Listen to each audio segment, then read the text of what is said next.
السلام عليكم ورحمة الله وبركاته. معاكم محمد صلاح، ده برنامجكم مودرن فانتزي وحلقة جديدة وتوقعات ماتشات الجولة ال11 من الدوري الانجليزي واللاعيبة المتوقع تألقها الفانتزي. النهارده زي ما احنا متعودين هنمسك كل ماتش على حدة ونشوف الارقام والاحصائيات وهتظهر لك هنا في الشاشة. هنشوف الدنيا بتاع كل فريق عشان نتوقع مع بعض مين ممكن يعمل كلين شيت ومين ممكن يتألق. كل ده ان شاء الله في حلقه النهارده. فانزل في السريع اخبطني اللايك بتاعك واشترك برضو معايا في القناه وفعل جرس تنبيهاتك عشان يجيلك كل جديد من حلقاتنا الجايه.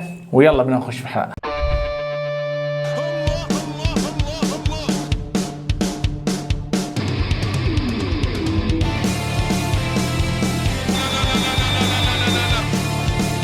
اهلا بيكم. تعالوا نخش على الماتشات وناخدهم ماتش ونبدا باول ماتش معانا مباراه فولهام قصاد اليونايتد. بتتكلم اليونايتد طبعا يا جماعه دفاعيا سيء جدا، دفاعيا انت مش عارف تلاعب اريولا ولا بتلاعب اونانا. اريولا بره ملعبه قصاد برنتفورد، هنتكلم دلوقتي عن ارقامهم، ولكن اونانا بيلاعب فولهام. الفريق يا جماعه اصلا هجوميا عامل ازاي في اخر 3 ماتشات؟ هجوميا فولهام يا شباب صنع 4 فرص محققه. الفريق برضه يا جماعه متوقع ان هو يسجل 4 اهداف ويسجل 4 اهداف. هو بص ماسك رقم 4 وزي الفل يا عم فولهام، ولكن الارقام مش خارقه يعني. بس اليونايتد دفاعيا بقى بص حدث ولا حرج، تاني اكتر فريق جاء عليه فرص محققة ب10 فرص محققة. بتتكلم الفريق برضو تاني اكتر فريق متوقع يستقبل اهداف ب6.3 هدف ويستقبل 6 اهداف. فاليونايتد يا جماعة دفاعيا سيء جدا.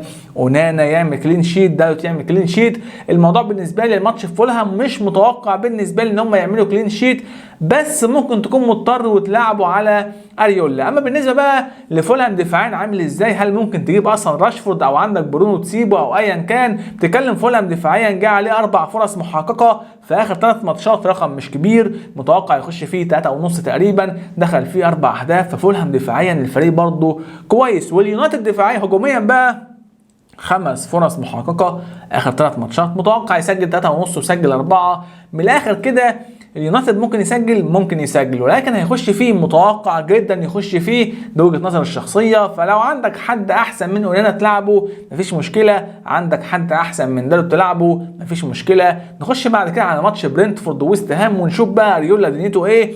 برنتفورد هجوميا 10 فرص محققه في اخر 3 ماتشات، ثالث اكتر فريق يا شباب جاله فرص محققه. بتتكلم الفريق متوقع يسجل 6.33 ومسجل 6 اهداف، فالفريق مسجل 6 اهداف في اخر 3 ماتشات كويس جدا. وبتتكلم ويست هام بقى جه عليه 7 فرص محققه في اخر 3 ماتشات ومتوقع يخش فيه 4.79% ويستقبل 7 اهداف. وويست هام دفاعيا وبره ارضه كمان مش هيكون احسن حاجه، ومتوقع جدا يستقبل اهداف. فاريولا متوقع جدا يخش فيها اهداف. عايز تلعب اريولا، عايز تلعب اونانا، براحتك خالص، بس انا شايف ممكن تلعب اونانا على حساب اريولا، وبرضه مش هقولك لا لو لعبت اريولا على حساب اونانا. بالنسبه لموبيوم وويسا لو عندك زي الفل. ليه زي الفل؟ لان ويست هام دفاعيا مش احسن حاجه زي ما قلت لك اهو، زي ما شفنا كده.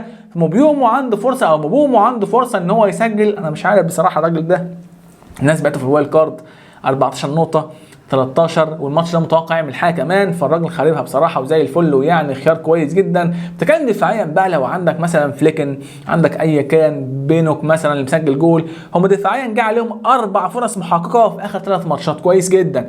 ثالث اقل فريق جه عليه فرص محققه. بتتكلم متوقع يستقبل 4 اهداف ونص تقريبا ويستقبل 2 بس، ولكن بتتكلم تشيلسي كان عمال يضيع يا جماعه، فتشيلسي هو اللي عمل الفرق بتاع الاهداف المتوقع يستقبلوها. ويست هام هجوميا مش احسن حاجه، خد بالك من الحته ديت.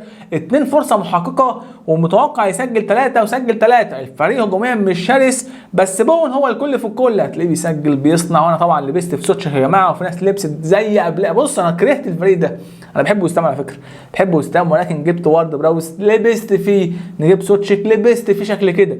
هو بون الافضل بس مش عارف اجيبه، مش عارف ايه اجيبه. نخش على الماتش اللي بعد كده يا جماعه.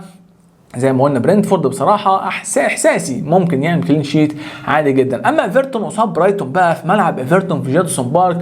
ايفرتون يا جماعه هجوميا 5 فرص محققه في اخر 3 ماتشات، متوقع يسجل 3.5 ومسجل 4. كالفرت لون شغال كويس جدا، حتى في ماتش الكاس راجل عمل حاجه وساهم في الاهداف. فكالفرت لون 5.8 خيار كويس، والفريق كويس هجوميا على فكره. السنه دي كان بيضيع كتير، كالفرت لون بقى موجود، يا رب بس ما يتصابش، فانت ممكن تفكر فيه وتجيبه يظبط لك الدنيا، خصوصا ان برايتون دفاعيا المفروض ايه مش احسن حاجه. ولكن احب اقول لك برايتون يا جماعه بعد التوقف الدولي اللي فات الفريق اتحسن شويه، جاي عليه اصلا في اخر 3 ماتشات عموما، اخر 3 ماتشات 4 فرص محققه بس كثالث اقل فريق. مين ده؟ برايتون، ثالث اقل فريق جاي عليه فرص محققه، ومتوقع يخش فيه 4 اهداف بس في 3 ماتشات، وبتتكلم ان هو استقبل 5 اهداف، 4 اهداف بس منهم تقريبا السيتي كمان. وبالتالي برايتون كويس في اخر 3 ماتشات دفاعيا. هجوميا بقى برايتون عامل ازاي؟ نشوف الاول ايفرتون دفاعيا. تتكلم الفريق يا جماعه فرص محققه 4 مش كتير، ومتوقع يستقبل 3.5 تقريبا، واستقبل جولين بس. فايفرتون دفاعيا كويس. وبرايتون يا جماعه بقى بص، قبل التوقف الدولي برايتون كان مش حلو قوي، بس تتكلم في اخر 3 ماتشات عموما 11 فرصه محققه جت للفريق كثالث اكتر فريق جاله فرص محققه. فبرايتون كويس جدا، متوقع يسجل 4.5 يا جماعه، وسجل 4 اهداف بس. رقم صغير، اخر 3 ماتشات 4 اهداف بس، الفريق كان بيجيبهم في ماتش واحد.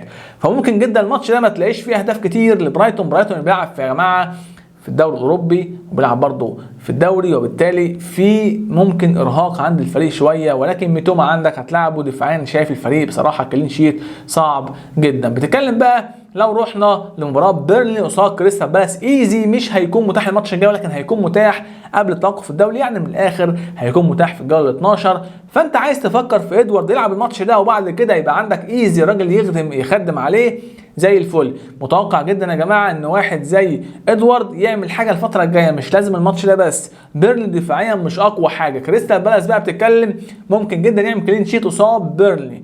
عندك فوستر، بص شوف بقى انت هتقول لي فوستر ولا كذا، ساعتها ايه هقول لك بس في اللايف ان شاء الله، اني بصراحه دلوقتي ممكن اقول لك لا، بس حسب انت عندك مين. يعني مثلا تقول لي ارشر ولا فوستر، لك لا انا شايف فوستر احسن من ارشر. ارشر يا جماعه هو شيفيلد يونايتد بيلاعب وولفرهامبتون، شايف الماتش مفيش كلين شيت قوي، بس ارشر مش مضمون.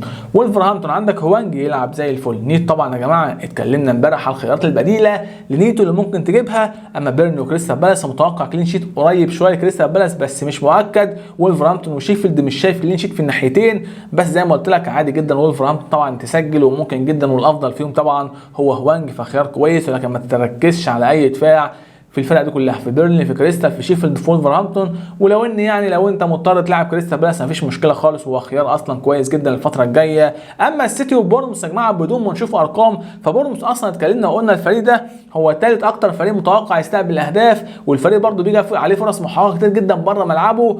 فبورنموث هيستقبل جول واثنين وثلاثه من السيتي بنسبه كبيره جدا. فالسيتي عنده فرصه كبيره جدا انه يعمل ايه؟ سكور. هالاند عنده فرصه كبيره جدا ان هو يسجل ايه؟ الهاتريك بتاعه. فهالاند هو افضل خيار كابتنه، واتكلمنا عن خيارات الكابتنه في حلقه امبارح وايه الدنيا بتاع هالاند بالظبط، ترجعه ما ترجعوش لو انت بعته. ولكن السيتي في الماتش ده متوقع جدا كلين شيت، متوقع جدا يسجل جول واثنين وثلاثه. فودن كان حلو جدا في الماتش الاخير قصاد اليونايتد. الفاريز خيار كويس جدا لو عندك، هالاند خيار كويس جدا لو عندك. مباراه مميزه جدا لاي حد عندك في هجوم السيتي، والكلين شيت شبه مضمون. ولكن في مشكله بس صغيره، ان انت مش عارف اصلا مين هيلعب في دفاع السيتي بالظبط، لان طبعا زي ما احنا عارفين ساعات بيحصل روتيشن، او هو اصلا بيحصل روتيشن كتير من جوارديولا، فدي حته ممكن تقلقك شويه. اما بالنسبه لنيوكاسل وارسنال، مباراه يا جماعه وقمه الجوله.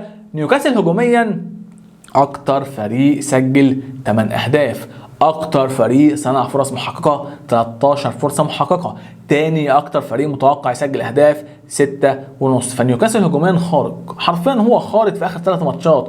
وارسنال دفاعيا كويس جدا، الفريق 4 فرص محققه بس، متوقع يستقبل 1.94 بس يا جماعه، وده اقل فريق متوقع يستقبل اهداف، واستقبل جولين بس كتاني اقل فريق متوقع يستقبل اهداف. عشان تبص تقول ان ارسنال هيتسجل فيه بنسبه كبيره جدا، هيتسجل فيه برغم ان الفريق دفاعيا كويس، ولكن نيوكاسل ما بيرحمش هجوميا. تكلم نيوكاسل بالدكه كسب يا جماعه اليونايتد 3، فما بالك لما يلعب بالاساسي. انا عارف ان قصاد ارسنال وكل حاجه، ولكن متوقع في ملعب نيوكاسل ان نيوكاسل يسجل، بس هيكسب ولا لا؟ هيعمل كلين شيت ولا لا؟ احب اقول لك ارسنال يا جماعه في اخر 3 ماتشات 5 فرص محققه بس، متوقع يسجل 4.25 هدف وسجل 8. فالفريق بيسجل من ربع فرصه او من نص فرصه بالظبط كده بايه؟ بالحسابات. نيوكاسل بقى دفاعيا فرصه واحده بس محققه في اخر 3 ماتشات كاقل فريق، ولكن متوقع يخش فيه 3.5 هدف تقريبا، ودخل فيه 4 اهداف. فنيوكاسل يستقبل اهداف هيستقبل، ارسنال يستقبل اهداف هيستقبل. فمباراه ممتعه جدا لينا. عندك بقى اوديجارد، ساك، كانكيتيا، الماتش ده ممكن نلعب عادي جدا يا جماعه بعد التالق بتاعه في اخر المباراه.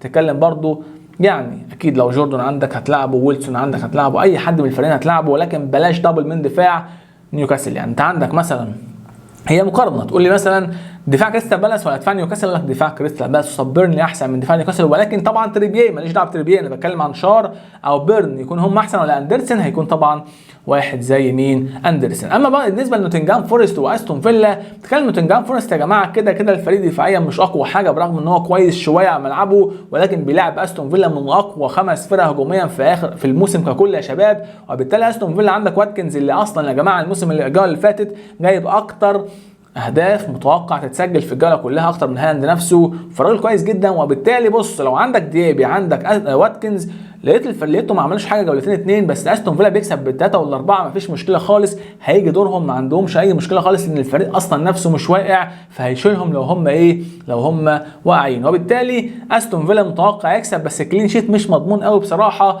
بس على امل كاش يعمل حاجه قدام، وكده كده برضه نسبه وتناسب، هتلاقي نفسك بتلاعب كاش في الاخر، انك مش هتلاعب من دفاع ارسنال، مش هتلاعب من دفاع نيوكاسل بنسبه كبيره الا لو تريبيه، ودوجي ممكن ما يلحقش يا جماعه وهنتكلم عنه دلوقتي. بس استون فيلا خيار كويس للجوله الجايه. لو عندك برضو لسه ديابي ممكن تسيبه. لوتون تاون بقى وليفربول، نونيز هيلعب ولا لا مش عارفين، بس متوقع ان هو يلعب الماتش ده، مباراه حلوه جدا. بس طبعا يا جماعه زي ما احنا عارفين لوتون الملعب بتاعهم صغير، فصراحه هل هيعاني في الملعب الصغير ده؟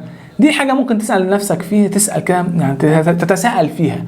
اعتقد بصراحه ان صلاح مش هيفرق عنده. صلاح يا جماعه من بص بيلطش كده ضربه جزاء تيجي له ايا كان يحصل ايه، ليفربول منافس على اللقب، فليفربول هيكسب والكلين شيت قريب شويه. صلاح بقى حته كابتنه، هو تقريبا افضل كابتنه بعد هالاند، بس هالاند هو الافضل طبعا. لو ما عندكش ممكن تروح لالفاريز برضه، لو انت عايز تروح لمباراه بورنموث ما فيش مشكله خالص، مباراه فيها نونيز وصلاح كويسين جدا، جاكبو بقى جوتا مش عارف دياز، كله في روتيشن، ودياز مش عارفين هيلعب ولا لا.